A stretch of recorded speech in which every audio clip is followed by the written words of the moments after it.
जे स्पीकर आपल्यासमोर येणार आहे ना, ते तुम्हाला खूप काही देऊन जाणार आहेत. म्हणजे पुण्यावरून रुणवाल ग्रुप हे नाव आपल्या सगळ्यांचाच परिचयाचं आहे. आणि रुणवाल ग्रुपचे चेअरमॅन आणि managing director doctor Sanjay Runwal हे आजचे आपले कीनोट स्पीकर आपल्या समोर येणार आहेत. 2 दशकांपासून क्रीडाईसोबत ते कार्यरत आहेत आणि गेल्या 4 वर्षांपासून ते जॉईंट सेक्रेटरी म्हणून पण त्यांनी कारभार सांभाळलेला आहे. आज हे बहुआयामी व्यक्तिमत्व फक्त रिअल इस्टेट पुरता मर्यादित नाही, तर ते hospitality, training, mentoring, management speaker, educator, researcher, author असे अनेक रोल्स जे आहेत ते अगदी पूर्णपणे निभावतात. लर्न, अर्न, रिटर्न ही त्यांची साधी सरळ फिलॉसॉफी. म्हणजेच काय की जे काही प्रोफेशनल फीज ते कमावतात ते परत सामाजिक कार्यासाठीच वापरतात. फिरण्याची आवड असणारे आणि आपला रोजचा दिवस डॉक्युमेंट करणारे संजयजी यांचे 2 सुंदर कॉन्सेप्ट्स आहेत ज्या त्यांनी स्वतः डेव्हलप केल्या आहेत आयुष्याबद्दल. ते त्यांच्याबद्दलच आपण जास्त जाणून घेऊया. तर जोरदार टाळ्यांनी आज आपल्या स्वागत करूयात कीनोट स्पीकरचं डॉक्टर संजयजी रुणवाल. सर्वप्रथम प्राणचे सर्व पदाधिकारी उपस्थित, इतका उशीर झालेला असला तरी इथली नाशिक या शहरातले सर्व audience, I am extremely grateful की इतका वेळ झालेला असला तरी सगळेजण आपण इथे उपस्थित आहात. एक इंटरेस्टिंग किस्सा सांगून मी या कार्यक्रमाची, माझ्या प्रेझेंटेशनची थोडी सुरुवात करतोय. एक्झॅक्टली 1 वर्ष 7/12/2022 ह्या दिवशी मला नाशिकहून एक फोन कॉल आला होता. 7/12/2022 आणि फोन करणारे इथेच समोर बसलेले आहेत नितीनजी जांगडा. यांचा मला कॉल होता की सर, एक्झॅक्टली 1 वर्षानंतर नाशिकमध्ये आम्ही प्राणचा एक कार्यक्रम घेतो आहोत. कार्यक्रम आहे 7/12 आणि त्या कार्यक्रमास कीनोट स्पीकर म्हणून आपण उपस्थित राहावं अशी आमची अपेक्षा आहे आणि आत्ताच तुमच्या डायरीमध्ये तुम्ही हे नोट करून घ्या. नक्कीच नितीनजी, मी तो नोट करून घेतला होता. पण आज कार्यक्रमाची एकंदरीत आपण जर वेळ जी झालेली हे लक्षात घेता, कीनोट स्पीकर म्हटलं की हा कमीत कमी 45 मिनिट बोलणार अशी एक भीती सर्वांच्या मनात आहे. ती भीती मी सर्वप्रथम तुमच्या मनातनं काढून टाकतो. अजिबात ती भीती ठेवू नका. टाळ्या पडल्या आहेत, खूप उत्कृष्ट. साधारण 5 ते 7 मिनिट बोलेन, चालेल का? Very good, thank you very much. म्हणजे इतके आभारी आपण आहात तर मग अजून काय, म्हणजे माझं काम पूर्ण. Very good. मित्रहो, गेले एक साधारण 90 मिनिट मी इथे बसलो आहे आणि अनेक वक्त्यांना नाशिकबद्दल बोलताना मी ऐकलं आहे.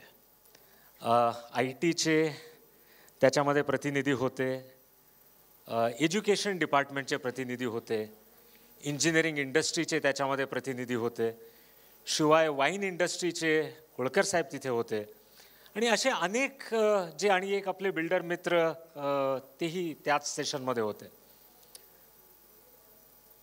सर्वांच्या बोलण्यामधनं एक नक्कीच येत होतं की आपल्याला मुंबई, पुणे यापेक्षा आता पुढे जायचं आहे. एक पुणेकर समोर बसून मी हे ऐकत होतो आणि काही हरकत नाही, अगदी बरोबर आहे. पण माझ्या मनात तेव्हा एक विचार आला की आपण इतका छोटा विचार का करावा. हे मी नेहमी वेगळ्या पद्धतीने विचार करतो की मुंबई, पुणे हेच आपलं लक्ष आहे का? आहे का? जगातले इतर काही आपल्यासमोर उदाहरण नाही आहेत का? माझा हा सिंपल प्रश्न आहे की आज महाराष्ट्रातले किंबहुना आपण 3ऱ्या क्रमांकाचा शहर आपण आत्ता आहोतच. आता हा 3रा की 4था हा थोडासा वादग्रस्त प्रश्न असेल, पण माझ्या माहितीनुसार आपण 3ऱ्या क्रमांकावर महाराष्ट्रात आहोत. आणि खरं पाहिलं तर नाशिक नेक्स्ट हा मुद्दा आज मला इथे बसून तरी असं वाटलं की Nashik is already next.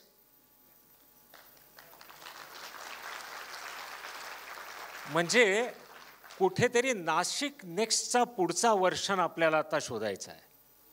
Nashik next, we are already there. And I am a very firm believer that, never try to imitate other cities. We always try to imitate. We will have to innovate. आपण फक्त जर imitate करत गेलो तर we will be a carbon copy of somebody. आपल्याला इतर शहरांची carbon copy, xerox copy, cyclostyle copy, काही माझे जे सिनियर मित्र असतील इथे त्यांना सायक्लोस्टाईल हा शब्द किंबहुना माहिती असेल, नवीन लोकांना हा शब्दही माहीत नसेल. थँक्यू. तर आपल्याला ती कॉपी व्हायची नाही आहे. आणि जसं इथे बसलेले सगळे जे इथले जे तुमचे इकॉनॉमिक ड्रायव्हर्स आजचे आहेत, wine industry, agri industry, defence sector, education sector, त्यानंतर तुमचा इथे कदाचित maybe it is the engineering industry,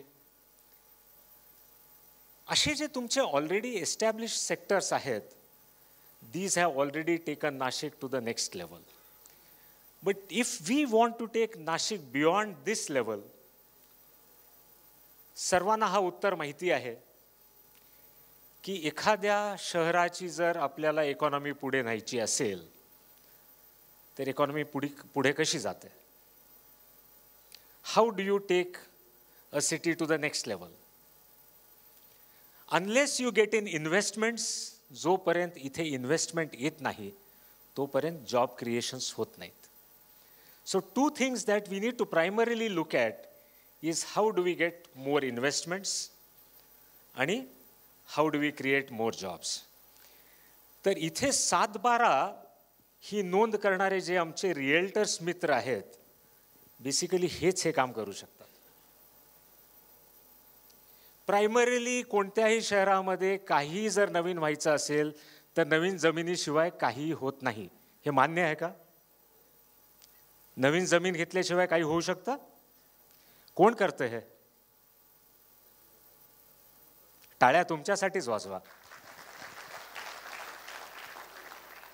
जर नाशिकला नेक्स्ट लेवलला न्यायचं असेल तर रिएल्टर्सनी सुद्धा नेक्स्ट लेवलला जावं लागेल. हा कार्यक्रम रिएल्टर्सचा असल्यामुळे बघा, एक खूप इंटरेस्टिंग किस्सा आहे. जुन्या काळामध्ये बिल्डर होता आणि ब्रोकर होता. हे जुने शब्द होते, बिल्डर, ब्रोकर. आज आपण आपलं रिब्रँडिंग केलंय. Builder has become developer, builder has become developer and broker has become. So if builder has become developer and a broker has become realtor, फक्त नाव बदललंय की रोल बदललाय? नाही, नाव बदलण्यापेक्षा रोल बदललाय. कारण आत्ता जे चॅलेंजेस रिएल्टर समोर आहेत, रिएल्टर्सचा जॉब आधी 7/12 ह्या जमीन मालकाकडनं नेऊन त्या बिल्डरच्या टेबलापर्यंत पोहोचवण्याचा आधी होता. इतका सिंपल जॉब इथे बसलेल्या सर्वांना विचारतो, तो राहिला आहे का? जर तो राहिलेला नसेल तर realtors will have to be plus if Nashik has to become next. हे प्रत्येक जणांनी लक्षात घ्यावं लागेल की आपला कन्व्हेन्शनल रोल ह्यातनं जोपर्यंत आपण बाहेर जाणार नाही, शेवटी हा कार्यक्रम रिएल्टर्स लोकांचा आहे. तर मला सर्वात प्रथम I have to reach the realtors. मी स्वतः जवळजवळ 35 वर्ष रिअल इस्टेट इंडस्ट्रीमध्ये होतो. मॅडमनी माझा इंट्रोडक्शन केला, थँक्यू मॅडम व्हेरी मच. पण तो थोडासा जुना इंट्रोडक्शन तुम्ही कदाचित थोडासा ह्या ऑडियन्सना सूट होण्यासाठी मी सध्या रिअल इस्टेट इंडस्ट्रीमध्ये नाही. I stepped out of the real estate industry in 2016 आणि त्यानंतर मी simultaneously at the age of 52 माझी मास्टर्स करण्यास सुरुवात केली. 55व्या वर्षी मी मास्टर्स झालो. साधारण 60व्या वर्षी मी डॉक्टरेट झालो आणि 62व्या वर्षी post doctorate in business strategy झालो. आणि स्ट्रॅटेजी इम्प्लिमेंटेशन या विषयावरती भारतातल्या पहिला एक ऑथर म्हणून मी आहे, ज्या स्ट्रॅटेजी इम्प्लिमेंटेशन कशी करावी ह्या विषयावरची पुस्तक मी लिहिलेली आहे. त्यामुळे रिअल्टर्सनी आपली स्ट्रॅटेजी आता नीट करायला हवी. You will have to make sure की जे कन्व्हेन्शनल बिझनेसेसच्या मागेच आपण पळतो आहोत आणि त्यातनंच आपण नाशिकला ग्रो करायचं म्हणतो, त्या विजनला आपल्याला एक्सपांड करावं लागेल. जोपर्यंत तुमचा विजन एक्सपांड होणार नाही, कदाचित सिटीचा विजन सुद्धा एक्सपांड होणार नाही. सो रिअल्टर्स, तुम्हाला एक इंटरेस्टिंग किस्सा सांगतो. टॉम केली आणि डेव्हिड केली ह्या 2 अमेरिकन ऑथर्स, बहुतेक अमेरिकनच असावेत, यांनी क्रिएटिव्ह कॉन्फिडन्स नावाची एक पुस्तक लिहिलेली आहे. पुस्तकाचं नाव आहे क्रिएटिव्ह कॉन्फिडन्स. त्या क्रिएटिव्ह कॉन्फिडन्स या पुस्तकामध्ये 5 जगातले अत्यंत क्रिएटिव्ह प्रोफेशन्स त्यांनी जे नमूद केलेले आहेत, त्यात रिअल्टर्सचा एक नाव आहे. लक्षात घ्या. आता तुम्ही म्हणाल, सर रिअल्टर्स काय क्रिएटिव्ह रोल करतात? Realtors find new kind of possibilities in a place. बघा, अमेरिकेमध्ये ऑर्लँडो नावाचं एक शहर आहे. अनेक तुमच्यातली लोक गेलेली असतील. फक्त रिक्रिएशन कॅपिटल आहे ते. It's only a recreation capital. Walt Disney ग्रुपचा डिस्नी वर्ल्ड नावाचा जो प्रकल्प आहे तो तिथे आहे. आणि a city can grow only because of a recreation centre. Out of the box thinking जोपर्यंत आपण करणार नाही, economy cannot only rely on one thing. Holkar sir इथे होते, त्यांचं म्हणणं मी अगदी मान्य करतो. But you can understand wine will be a tiny home business. त्यातनं कुंभमेळा जो नाशिककडे आहे तो जगामध्ये इतरकडे नाही. सो पिलिग्रिमेज सेंटर ही जी इकॉनॉमी आहे, you are blessed with that. म्हणजे ही ब्लेसिंग कोणत्याही कॉम्पिटेटिव्ह शहराकडे नाही. ही फक्त भारतातल्या 4च ठिकाणी आहे. उज्जैन, प्रयागराज, हरिद्वार आणि नाशिक. आणि गोदावरीच्या तटावर वसलेलं हे आपलं नाशिक शहर, हे जर ह्या इकॉनॉमीला 2027ला आपलं पुढचं कुंभ येणार आहे. It's a huge economy. आणि त्यामुळे गव्हर्नमेंट इन्फ्रास्ट्रक्चरचं स्पेंडिंग भरपूर करतं आहे नाशिकवर. कदाचित सरकारची मेहरबानी असण्याचे अनेक कारणं आहेत. त्यातला एक महत्त्वपूर्ण कारण हा कुंभमेळा आहे. आणि we will have to keep this in mind की spiritual, religious and pilgrimage tourism will be one of the core attractions of Nashik. त्यामुळे we will all have to make sure that we concentrate on this. Second is the defense sector. One of the speakers did mention about that. Defense sector नाशिकमध्ये silently खूप काम करतं आहे. आणि जे त्यांनी आता जो एक रिसर्च सेंटर आलेला आहे आणि दुसरं जे HALला ऑर्डर्स मिळालेले आहेत, it's a huge job creator here in Nashik. तर त्यामुळे this is going to be a game changer. माझ्या हिशोबाने defence industry is also going to be a major game changer. जसे गव्हर्नमेंटचे मोठे मोठे BHEL किंवा इतर जे संस्था अशा इन्स्टिट्यूशन्स आल्या, तर तिथे टाउनशिप्स उभ्या राहिल्या. So Nashik will definitely see a game changing through defence. तिसरा अत्यंत माझ्या दृष्टीने एक कोर मुद्दा आहे आणि that will probably be a major game changer again is post-COVID work from home. Work from home has completely defined the work culture. It doesn't matter where you stay. One of the speakers very rightly said, now I work for TCS. My office is in Pune, but I work from Yeola. That was your example, sir, if I am not wrong. So working for TCS is going to be extremely easy. नाशिकच्या सर्वात मोठ्या ज्या काही आपण plus strengths म्हणूया, त्या strengths आहेत basically a very green environment, easy commuting ज्याच्यामध्ये वेळ खूप जास्त जात नाही, you still have fresh water and fresh air to breathe here, जे इतर शहरांमध्ये आज नाही आहे. It's become extremely difficult now. I know coming from Pune what kind of air that we breathe in. So this is something which is going to be a major boost for Nasik. And the kind of housing projects which are required by people who have that kind of affluence, जे IT मध्ये तुम्ही म्हणालात की 40 लाखाचा package, 50 लाखाचा package, तर त्यांच्यासाठी आत्ता जे आपले बिल्डर मित्र होते ज्यांनी तो प्रेझेंटेशन केला, Nashik is already thinking next. Already ती आपल्यामध्ये थॉट प्रोसेस सुरू झालेली आहे. We are moving absolutely in the right direction. एक छोटासा किस्सा मला सांगायचा आहे. मी जेव्हा तुमचे पदाधिकारी माझ्याकडे आले होते तेव्हा मी त्यांना म्हणालो होतो की हा किस्सा मी नक्कीच तिथे सांगणार आहे.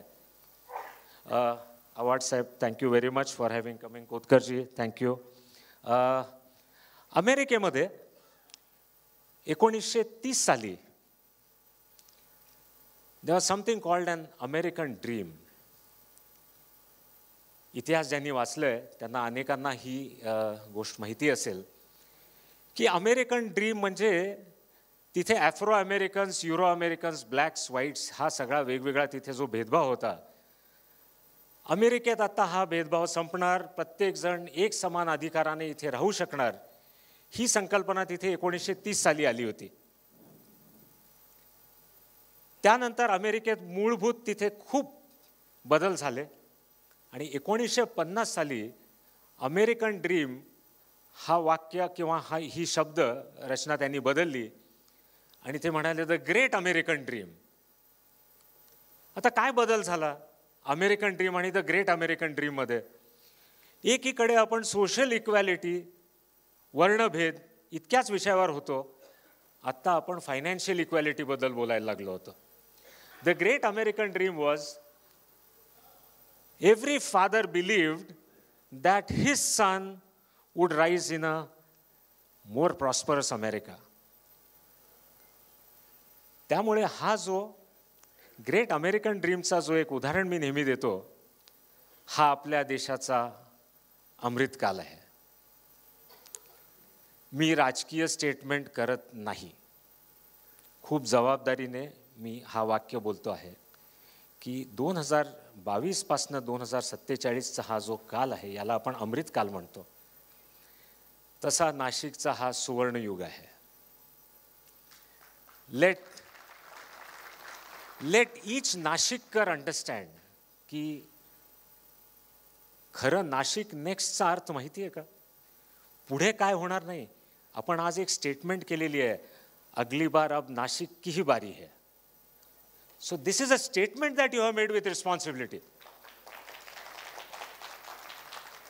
त्यामुळे नाशिक नेक्स्टचा अर्थ आम्हाला पुढे कुठे जायचं हे आज मला वाटत नाहीये.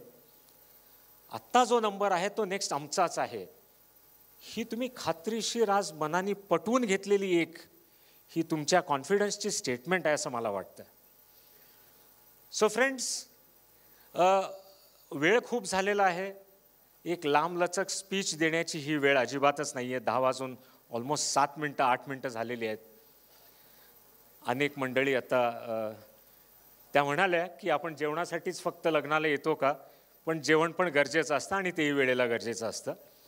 त्यामुळे फक्त हा कॉन्फिडन्स प्रत्येकाच्या मनात मी देऊ इच्छितो की नाशिकचं भविष्य खूप उज्ज्वल आहे, पण ज्या चुका इतर शहरांनी केलेल्या आहेत त्याच करत राहिलात तर आपणही त्याच मार्गाने जाऊ.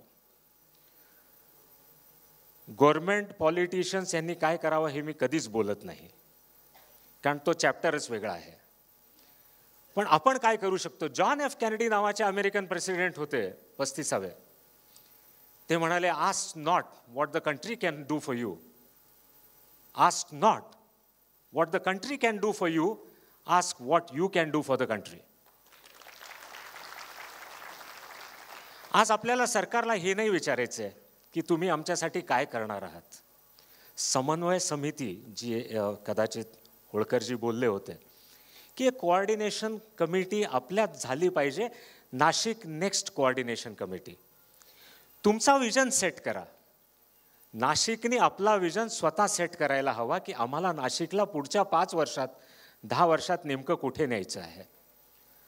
हा विजन जर तुम्ही सेट करून प्रत्येक चॅनलवर, प्रत्येक असोसिएशन बरोबर तुम्ही बोलू शकलात आणि एक कॉमन डिनॉमिनेटर जर सगळ्यांनी मिळून सेट केला तर पॉलिटिकल एस्टॅब्लिशमेंटला ह्याची दखल नक्कीच घ्यावी लागेल. आणि मी सर्वांना सांगतो की पॉलिटिकल एस्टॅब्लिशमेंट ही कोणती अँटी एस्टॅब्लिशमेंट नाही आहे. त्यांची विचार करण्याची पद्धती थोडीशी वेगळी असते. आपली विचार करण्याची पद्धती वेगळी असते, कारण आपल्याला बिझनेसेस वाढवायचे आहेत, आपल्याला वोट नाही मिळवायचे आहेत. हा मूलभूत फरक असतो.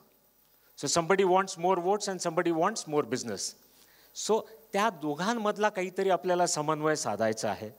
आणि we have to make sure की एक कोऑर्डिनेटेड एफर्ट करून Nashik next or Nashik super next हा फॉर्म्युला आज आपल्याला सेट करायचा आहे.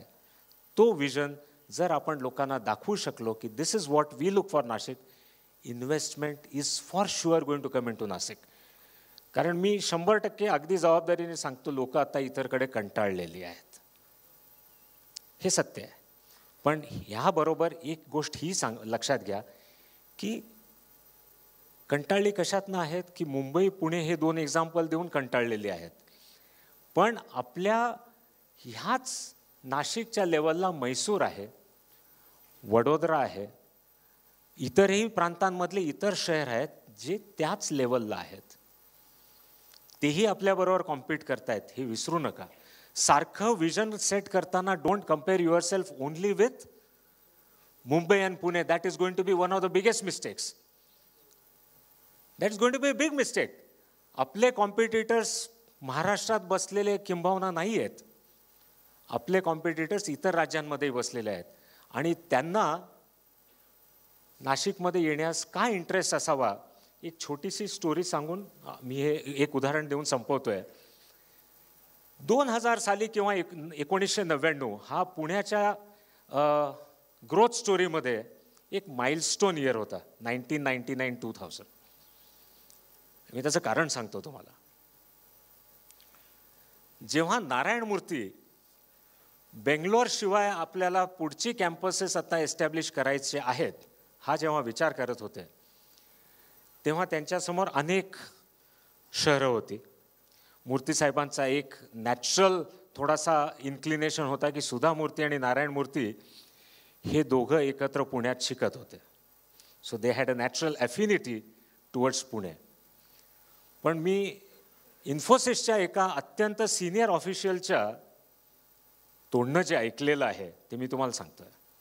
Y Narayana Murthy chose to have a campus in Pune, and this will give you a reply why and how will Nashik grow.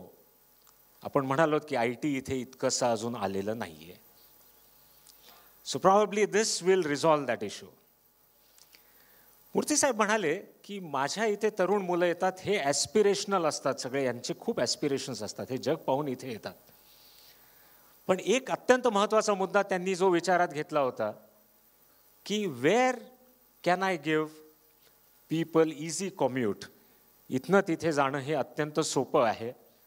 Good education for their children, good medical facilities for the family, and good place to stay for that entire family unit. तर त्यांचा एक महत्त्वाचा criteria होता.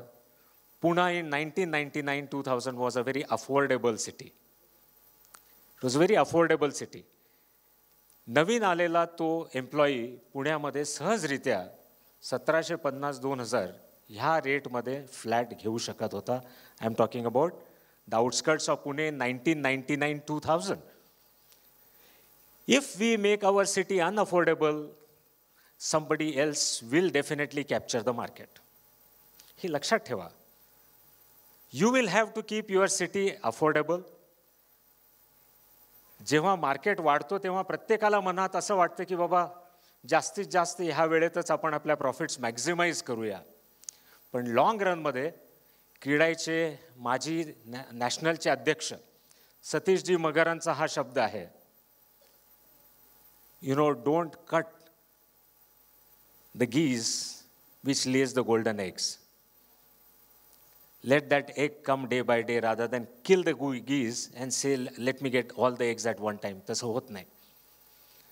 So please make sure that you don't take your rates to a very unaffordable level. इथे builder कम्युनिटीतलेही अनेक लोक असतील this is my message and my request that please consider की नाशिकला जर आपल्याला खरोखरच त्या रोडमॅपवर न्यायचं असेल तर keep Nashik within the range, keep it affordable. Banks like HDFC are always there to support, there's no doubt about it.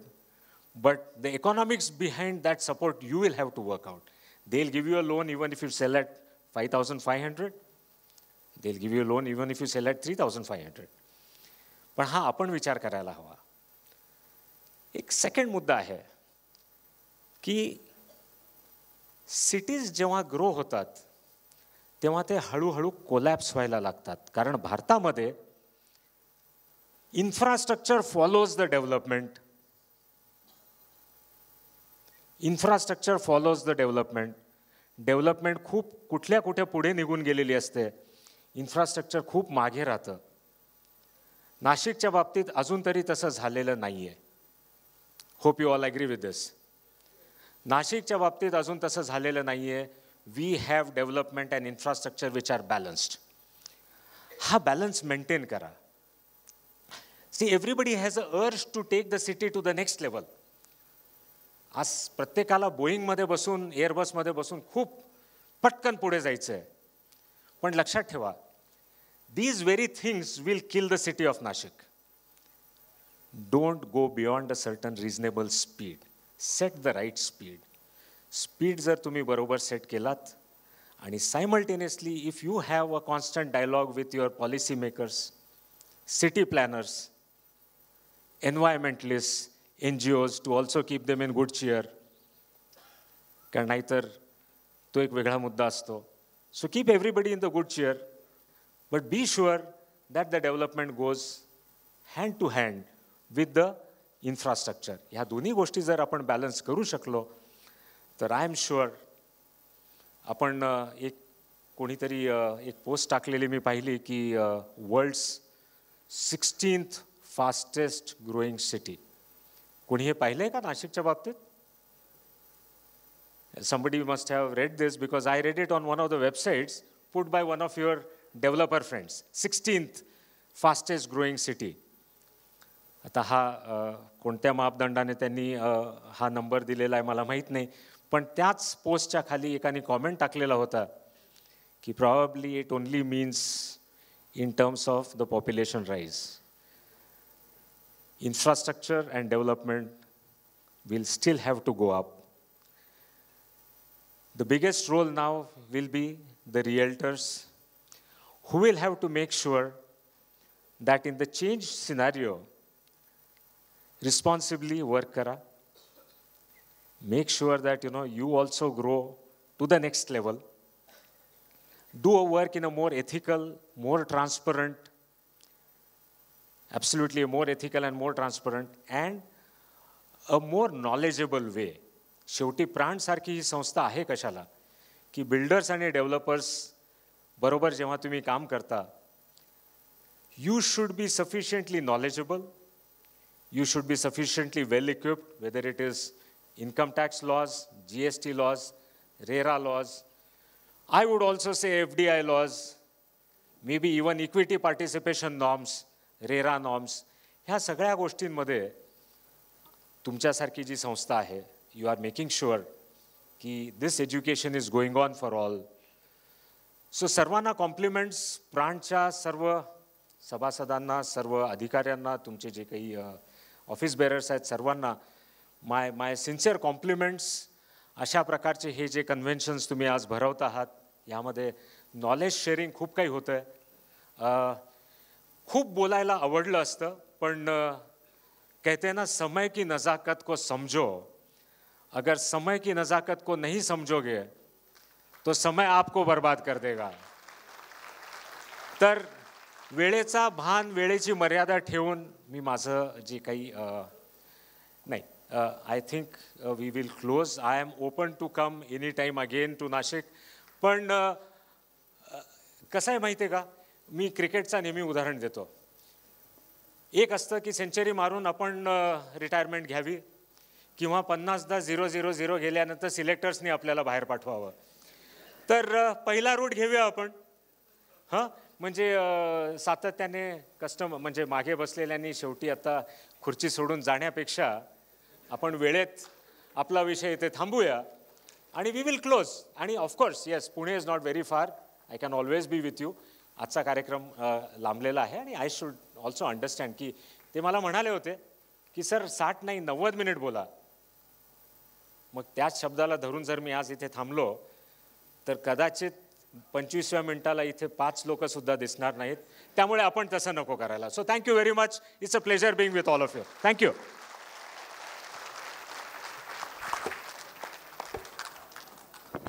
Thank you so much doctor Runwal.